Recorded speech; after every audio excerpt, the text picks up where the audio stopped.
Hey, what's up, YouTube? I'm Dewan Lightfoot, and I want to thank you for checking out my channel. This video here is for all my IT professionals, whether you're new or you're looking to position yourself in a better position in 2019.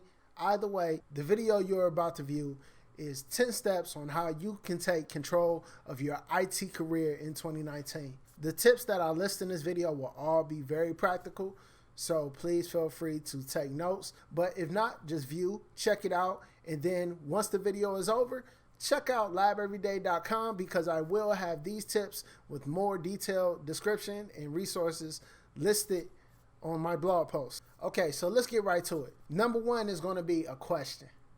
Where do you want to be in 2019? Take some time out and ask yourself where you want to be, whether that's a network engineer, a web developer, a systems engineer. Regardless of where you want to be, determine that right now before you move any further on this list. And once you determine where you want to be, let's move on to number two. All right, we've determined where you want to be. That's been established. Now we have to do some soul searching. And number two, ask yourself why you're not there.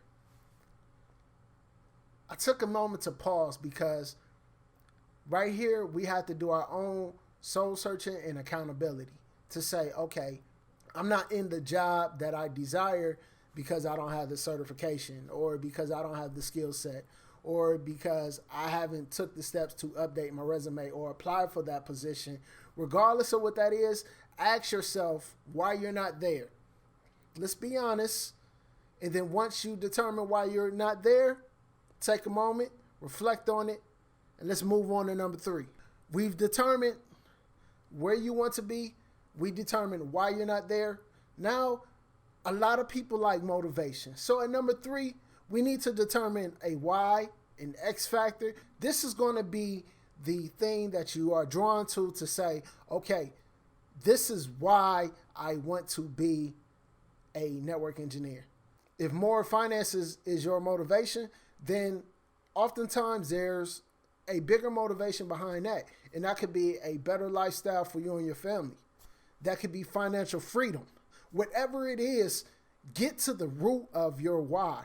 And that's what we're going to use to kickstart us into number four. So now that you determine your why, now number four is how do we get there? One of my goals for 2019 is to get in shape. Now, I had to go through this list.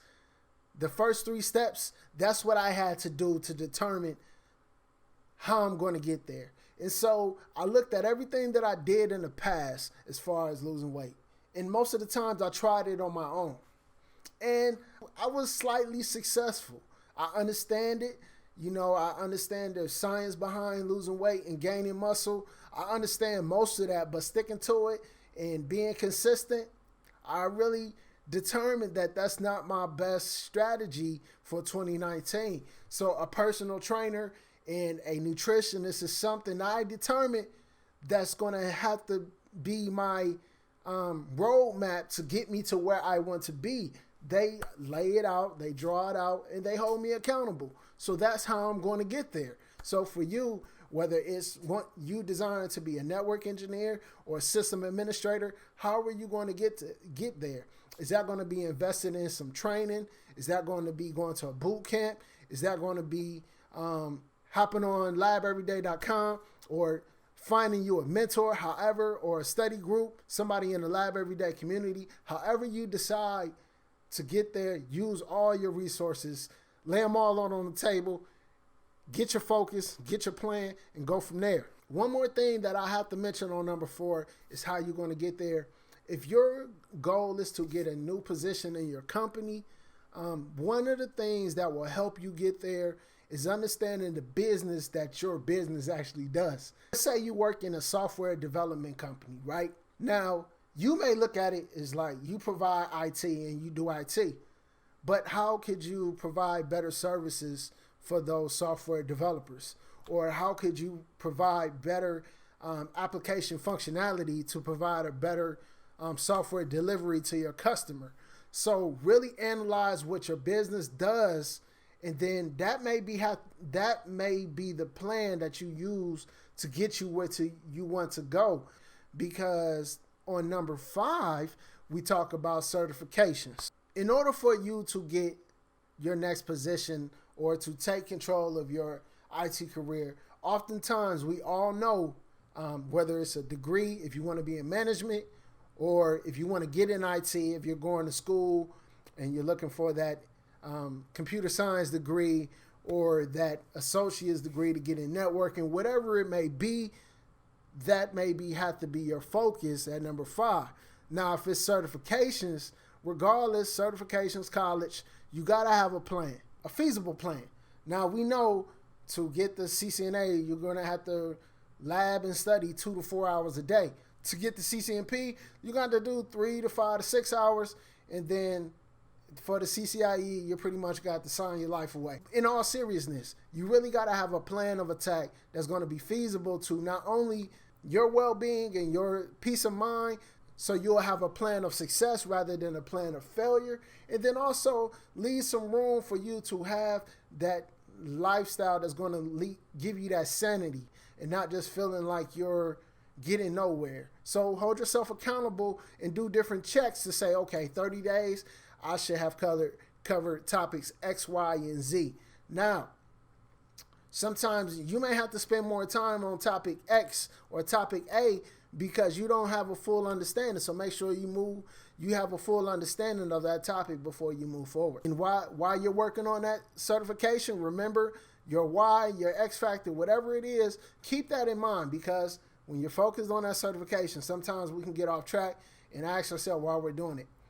One more thing I have to note. So at number 5, taking control of your IT career and you're focused on that certification, I don't want you to miss the mark focusing on the latest technology or focusing on what everybody else says you should study.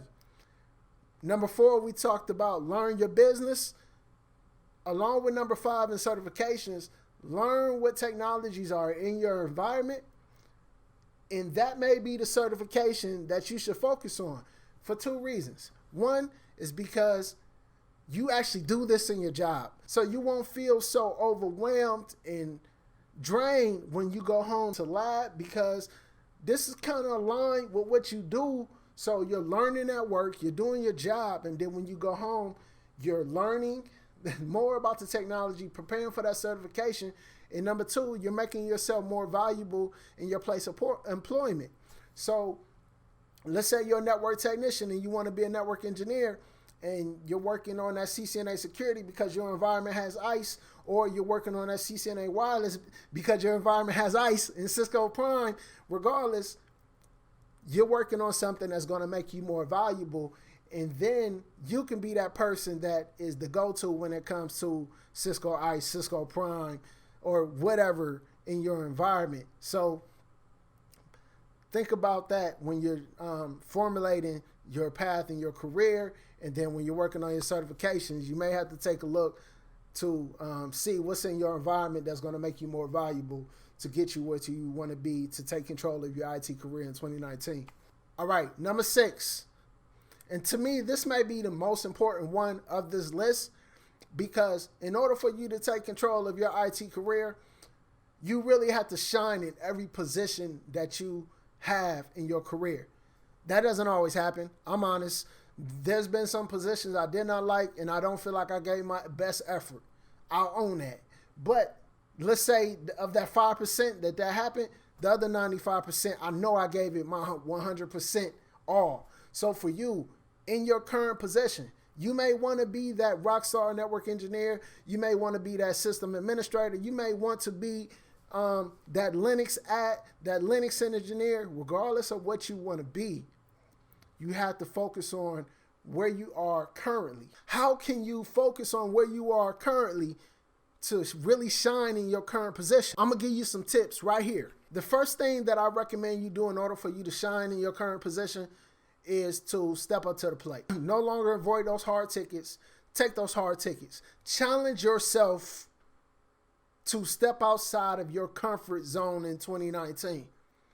Those hard tickets, the ones that you know that you don't have the answer to, you're afraid to work with that customer, or it's an uncomfortable situation and you rather let somebody else handle it, step outside of your comfort zone, take charge, and grow. That's how you're going to take control of your career. Grow. Get out your comfort zone. The next thing I suggest, along with shining in your current position, step up to the plate and be a part of projects. When you're in those conference calls, when you're in those meetings or you're on those conference calls and they say, well, I need a person to lead this migration, or I need a team to implement this new technology, and you hear crickets on that call or you hear crickets in that conference room because nobody wants to do it, be the person that steps up and says, I'll take that. I'll do that. So that may put you outside of your comfort zone, but that will do two things. It will show that you have the desire to take lead, to take charge, to take initiative, and then it will also boost your resume. So not only will this make you more valuable in your current position, so when you go to interview for that next position for your future employer, for that next position, you can say, I led projects A, B, and C, or I was a part of projects A, B, and C, and here's what I did. And you can list it clearly and effectively. That's the type of person they want to hire. Be that person that they want to hire. Be that person that's willing to step outside of their comfort zone and add value to the company and grow. Along with that being said, stepping outside of your comfort zone, do what no one else wants to do. That's how you grow. That's how you shine in your position. That technology that's brand new, or that technology that nobody likes, be the person that owns it.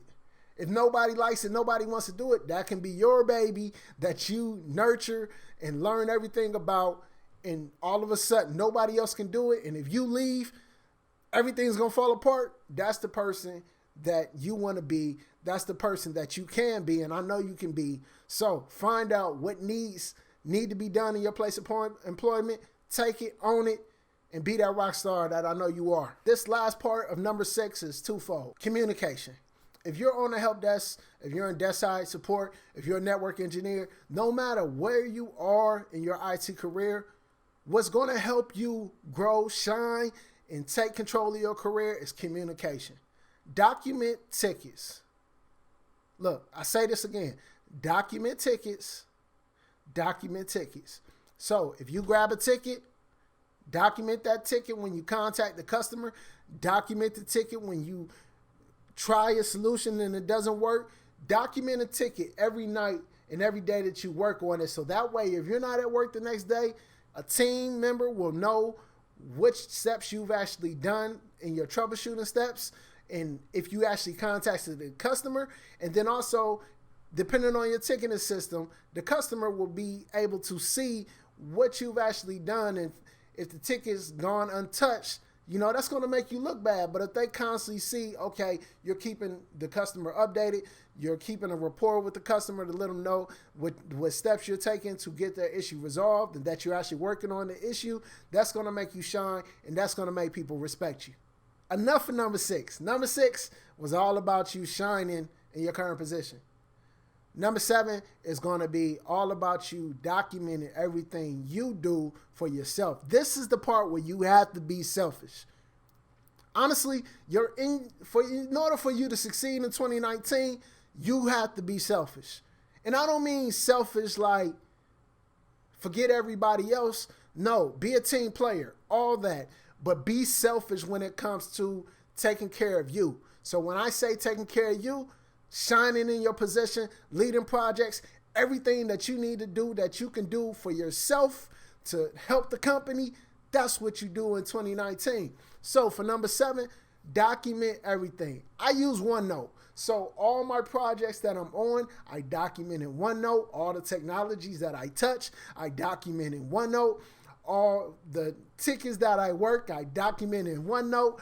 Everything that I do, I document in OneNote for 2 reasons. When it's time to, well, honestly, more than 2 reasons. If you have a war report due every week, it's kind of hard to kind of sum up your week. So what I do is daily, I document everything I do in OneNote. Before I leave every night, I make sure that I document my tickets, And then I document my OneNote for myself because I'm selfish when it comes to taking care of me. I know where I want to go and I know how I'm going to get there, and I'm trying to help you do the same. So document what you are doing, the projects that you are working, anything that you are doing to improve yourself. Document this in OneNote. So like I said before, when you're doing those war reports, when you're writing those reviews, when you're looking for that bonus or you're looking for that promotion, you have everything that you've done clearly laid out for your manager or your boss, whatever you want to call them, to say, look, here's the value I've added to the company. Now, please increase my pay and give me that title I desire because I'm taking control of my career in 2019. All right, number 8. We talked about certifications. We talked about being selfish. One of the things that I think people miss, update your LinkedIn profile. And along with that, update your resume. So this is kind of twofold. Update your LinkedIn profile. Get it on point. Monitor what you're putting out, what you're liking. Make sure that you're leaving the representation that you want employers to see on LinkedIn. Keep that on point, but update your LinkedIn profile to be up to date. It should be maybe not exactly like your resume, but it should definitely give the best representation of who you are and what you do on LinkedIn and what you're looking for as well. So if you're looking for that network engineer position, make sure you're presenting yourself to be a network engineer, or present yourself as someone that is seeking to become a network engineer. Put out what you want and it will come to you. Now, your resume, make sure that's on point. I got a video right here on how to get your LinkedIn on point. So for 2019, I'm giving you a walkthrough of my LinkedIn and my suggestions for LinkedIn. Make sure you check it out after this video. Number 9. This may be just as important as number 6, but let's talk focus. Number 9 is focus. Focus, focus, focus, focus. I can't say that enough, focus. So I have my son. Let's talk about my son. If you want to see who you are, especially as a man, look at your son. And those qualities that you see in your son that you want to help him improve, those qualities he probably learns from you. And so one of the things I am bad at is I'll be all over the place, and I believe that I'm a superhero multitasker. That's not true at all. That's not true at all. Anything that I accomplished majorly in life, I had to go completely off-grid, dark, cave, no communications. I am on my own island, and I am going to achieve these goals, and I'll holler at y'all later. So that's what I mean about focus. Get that tunnel vision on whatever your goal is, whatever your plan is, whatever you want to accomplish, and focus on that. When I'm teaching my son basketball and we're talking, sometimes we're just passing. And I'm like, yo. And he'll be laughing. I'm like, focus. Or he's shooting the ball and it's just going wherever. I'm like, focus. And as soon as he brings everything in, he gets easy. So what I'm saying is focus. If you get the right amount of focus, you can accomplish anything. You could take your career in your control in 2019, but you're going to have to focus. Along with number 9, and this is totally separate than focus, because in order for you to focus, you have to eliminate distractions. I left this for last because once you determine your plan, once you go from top to bottom of this list, now what you have to do is eliminate anything that does not align with the goal that you have created in the beginning of this checklist. I don't care if it's social media. Look, one of the things I will never tell you to do, and I think I've done it one time, but since I've done it, I will never do it again. I will never tell you to turn on the notification bell for my channel. Because for me, I value your time and I value my own time. I don't turn on notifications for nobody. Because for me, whatever I'm doing at that moment, a notification will distract. So on my phone, I don't have any notifications. If you don't call me directly, I check my text messages when I'm ready. I check my social media when I'm ready. All of that. And I may just even delete my social media period off my phone and not log in for days. Now you can say, well, man, that's not a good look. We depending on you. Hey, but look, if I don't take care of me, there's no way in the world I can help you. So what I'm saying for you, eliminate distractions, help yourself, be selfish for your 2019. And if you can help other people, help other people. But other than that, the title of this video is how you can take control of your career in 2019. And the only way you can do that completely is to eliminate those distractions from your life.